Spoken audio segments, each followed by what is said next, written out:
안녕하세요. 오늘 저희가 같이 살펴볼 자료들이 정말 삶의 아주 근본적인 질문들을 던지고 있더라고요. 왜 살아야 하지? 내 삶의 의미는 뭘까? 이 고통과 허무함, 이거 어떻게 해야 하지? 이런 고민들이요. 보내주신 자료들 보니까 철학자 슈펜하우어 이야기부터 또 성경의 전도서, 냉소주의 분석, 바니타스 예술의 현대 염세주의까지 정말 다양하더라고요. 네, 맞습니다. 이게 얼핏 보면 좀 무겁게 느껴질 수도 있는데 가만히 들여다보면 우리 삶이란 너무 딱 붙어 있는 이야기들이죠. 쇼펜하우어가 말한 그 의지라는 개념부터 전도서의 핵심 단어 헤벨, 그 헛됨이라는 말의 여러 가지 의미들, 또 죽음 앞에서 우리 존재를 돌아보는 그런 통찰까지 정말 흥미로운 관점들이 많아요. 그래서 오늘 저희가 좀 깊이 파고 들어보려는 건요.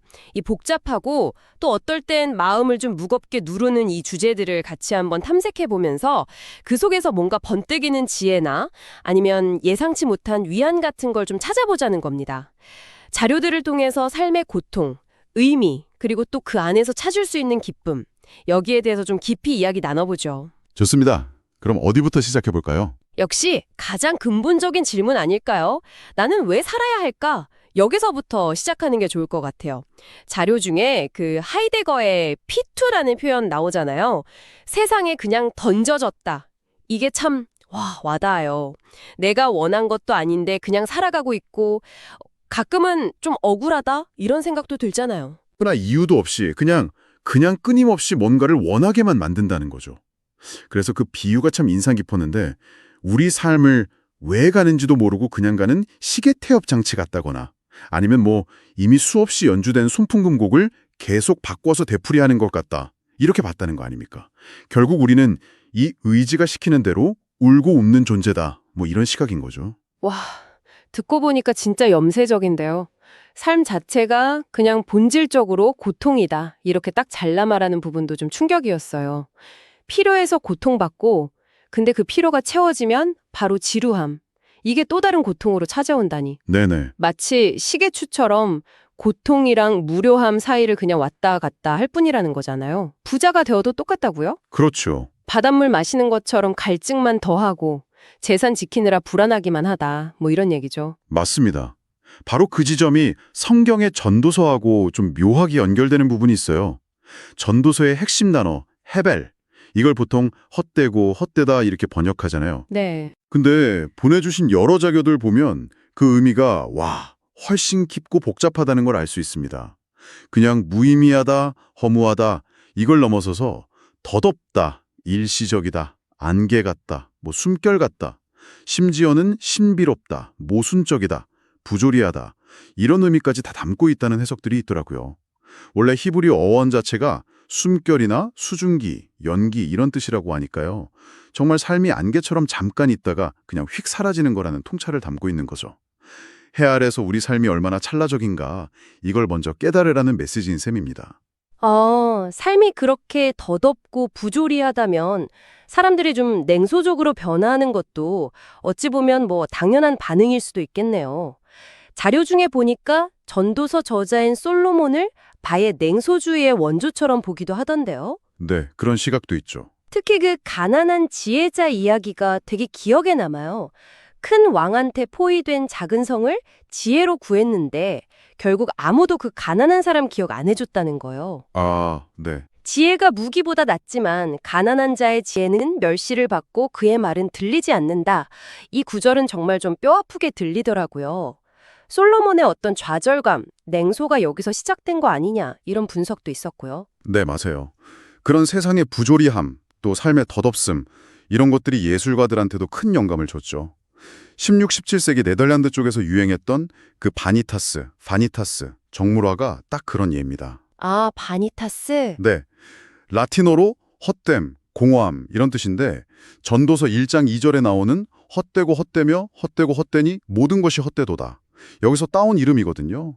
자료 설명처럼 그림 보면 해골, 막 썩어가는 과일, 비눗방울, 연기, 시계, 악기 이런 것들 자주 나오잖아요. 네, 맞아요. 이게 다 죽음은 피할 수 없다. 아름다움이나 쾌락, 부 이런 건 다 잠깐이다. 인생은 짧다. 이런 메시지를 눈으로 보여주는 장치들인 거죠. 전도서의 헤벨하고 정확히 맥을 같이 하는 겁니다. 그렇다면 이렇게 부조리하고 고통스러운 현실 앞에서 냉소주의 말고 다른 길은 없을까요? 사실 냉소주의에 빠지기 쉬운 이유들 자료에 잘 분석돼 있더라고요. 사회적으로는 교회의 위선이나 부패, 성공만 쫓는 분위기, 다른 사람들에 대한 불관용, 이런 것들이 사람들을 좀 냉담하게 만든다 이렇게 지적하고요. 심리적인 원인 분석도 되게 흥미로웠어요. 냉소적인 태도가 어쩌면 상처받기 쉬운 나 자신을 좀 보호하려는 그런 자기방어 기제일 수도 있다는 거죠. 아, 그럴 수 있겠네요. 또 세상의 불의 같은 걸 보면서도 내가 나서지 못하는 걸 합리화하는 도덕적 무관심일 수도 있고요. 혹은 나는 너희랑 달라, 나는 더 잘 알아 이런 식의 어떤 자기 우월감이나 엘리트주의에서 나올 수도 있다 이렇게 분석하더라고요. 여러 요인이 좀 섞여 있는 것 같아요. 그런데 쇼펜하우어는 여기서 아주 다른 길을 보여줘요. 동고라는 개념인데 이게 전 되게 인상 깊었어요. 아, 미트라이트. 네. 어. 우리 모두가 그 맹목적인 의지 때문에 고통받고 있다는 걸 깨달으면 아, 나만 힘든 게 아니구나. 저 사람도 나와 똑같이 이 답없는 고통의 바다를 건너고 있구나 하는 연민. 그러니까 함께 고통을 느낀다는 마음이 생긴다는 거잖아요. 맞아요. 너랑 나랑 근본적으로 다르지 않다. 이런 깨달음이고요. 바로 그 지점입니다. 이게 그냥 머리로만 이해하는 철학이 아니라 실제 삶에서 엄청난 힘을 발휘할 수 있다는 거죠. 보내주신 자료에 나온 그 미국의 11살 소년 브랜든 이야기. 그거 정말 감동적이지 않았습니까? 네, 맞아요. 저도 그거 보고 좀 찡했어요. 희귀병으로 2주 시한부 선고받은 아이가 마지막 소원으로 병원 창밖에 있는 노숙자들한테 샌드위치 나눠주고 싶다고 했잖아요. 네. 자기도 지금 죽음을 앞에 두고 있는데 왜 자기랑 아무 상관없어 보이는 다른 사람의 고통을 덜어주고 싶었을까요? 자료에서는 죽음 같은 그런 극한 상황에서 인간은 종종 자기 이익을 넘어서서 남을 위하는 모습을 보인다고 설명하더라고요. 브랜든의 이 마음이 진짜 많은 사람들한테 울림을 줬고 그 브랜든 샌드위치 캠페인으로 이어져서 많은 노숙자들에게 온기가 전달됐다고 하죠. 이게 바로 그 동고의 힘이 아닐까 싶어요. 와, 11살 아이가 그런 생각을 했다는 게 정말 그 동고라는 감정이 뭔지 확 와닿네요. 자료에서 그런 말 하잖아요.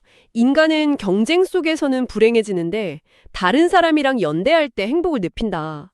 브랜든 이야기가 딱 그 증거 같아요. 네, 그렇죠. 복잡한 이론이 아니라 그냥 밥 먹으면 배부른 것처럼 자연스러운 인간 본성이다. 이런 설명도 되게 설득력 있었고요. 그렇죠. 삶의 의미라는 게 하늘에서 뚝 떨어지는 게 아니라 스스로 만들어가는 거라고도 하잖아요. 근데 흥미롭게도 많은 사람들이 바로 그렇게 다른 사람을 위할 때, 특히 죽음 같은 극한 상황 앞에서 삶의 의미를 발견하거나 다시 생각하게 된다고 자료들은 이야기합니다. 아, 그렇군요. 한 글쓴이의 개인적인 경험도 소개됐었죠. 대학원 등록금 노린 강도한테 거의 죽을 뻔한 경험을 한 뒤에 세상 모든 게 너무 허무하게 느껴졌다고요. 네네, 그 부분 봤어요. 어차피 한 번 죽는 인생인데 뭘 위해 살아야 하나?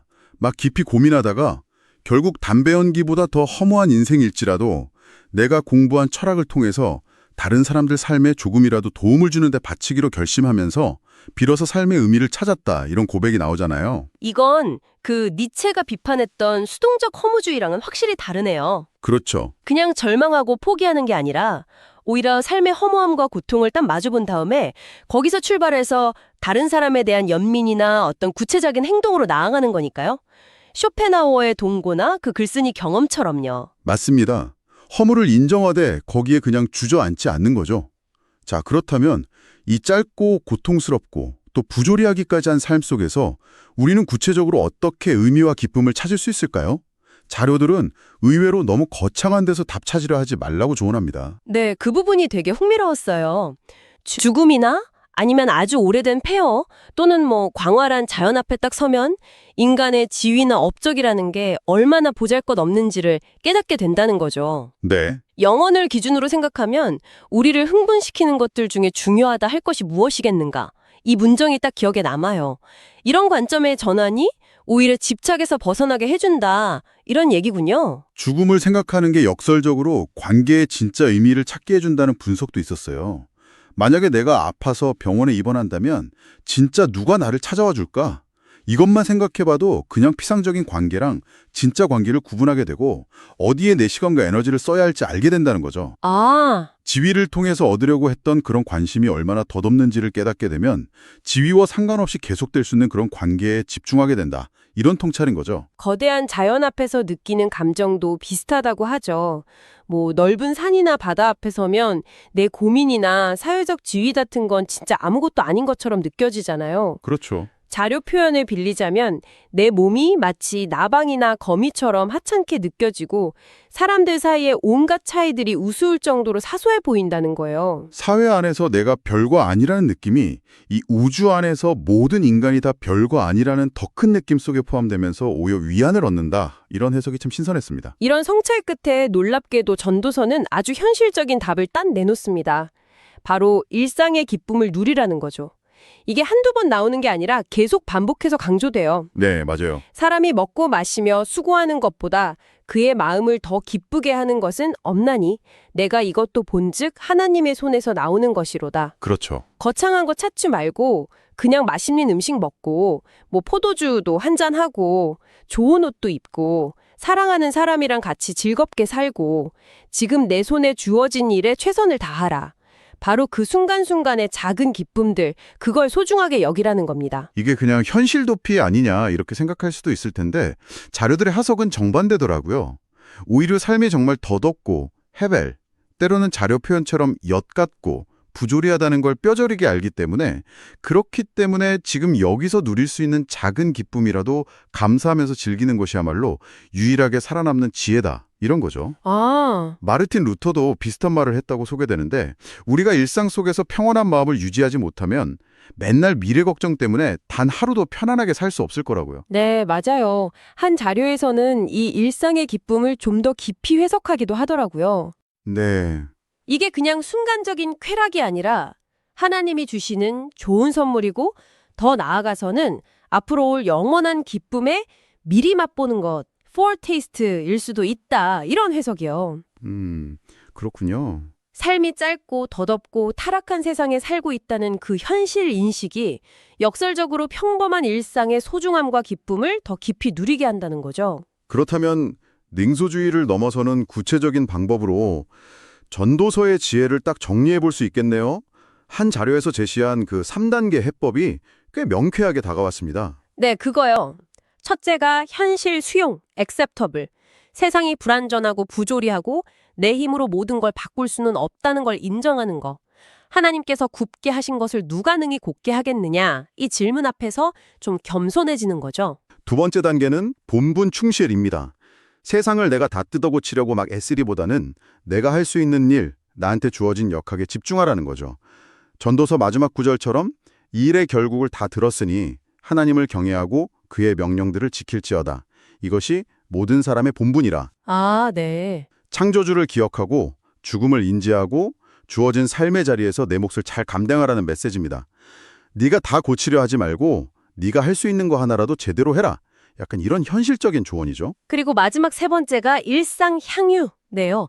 거창한 성공이나 뭐 특별한 이벤트만 기다리지 말고 지금 여기 이 순간의 소소한 삶을 기뻐하고 즐겨라. 네. 너는 가서 기쁨으로 내 음식물을 먹고 즐거운 마음으로 내 포도주를 마실지어다.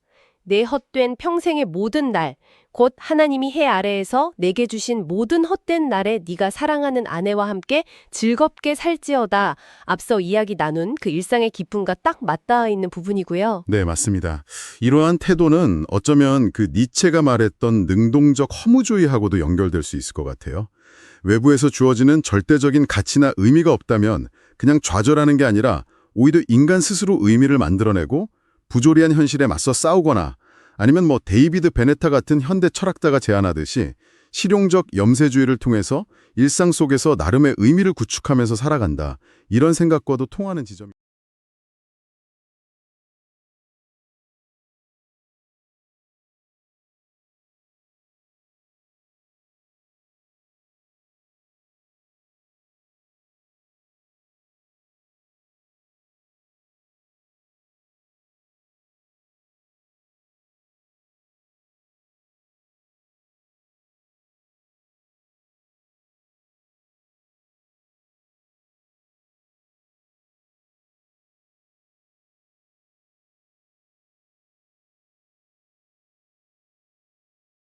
일상의 소중함을 깨닫게 한다는 역설. 이게 오늘 나눈 이야기의 핵심 아닐까 싶습니다. 마지막으로 이건 질문을 한번 던져보고 싶습니다. 우리 모두가 결국 이 짧고 덧없는 여정을 함께 걷는 동반자라는 사실, 그리고 삶의 진짜 기쁨은 어쩌면 아주 사소한 순간들 속에 숨어져 있다는 이 깨달음. 이것이 오늘 여러분의 하루를, 그리고 주변 사람들과의 관계를 어떻게 바꿀 수 있을까요? 어쩌면 쇼펜하우어가 말한 그 동고의 마음으로 전도서가 권하는 일상의 기쁨을 함께 나누는 것에서 우리는 가장 깊은 삶의 의미를 발견하게 되는 건 아닐지 한번 생각해